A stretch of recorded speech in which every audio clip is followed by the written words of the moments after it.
Whenever you are on the Canva editing page and you want to switch between the pages view and the grid view using a keyboard shortcut, here's how you can do that.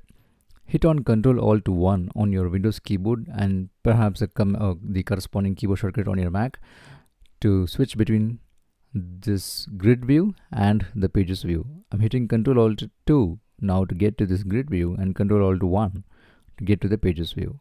This is really useful, especially if you're a big fan of keyboard shortcuts.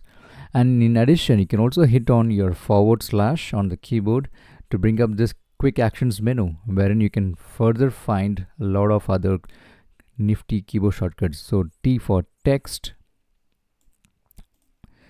and Alt 1 for layers, and furthermore like R for rectangle, L for line, C for circle, S for sticky note, and Control Enter for adding a new page, and there are much more here. You can also hit Control D to duplicate the page in case you want to duplicate your design, and Control / to quickly show the design page and then hide it. So whenever using Canva next time, make sure you remember to use these keyboard shortcuts. These are really useful for your workflow. Let me know in the comments below if there are any more useful keyboard shortcuts that you want to share. Thank you so much for watching. I'll see you in the next video. Thank you. Bye.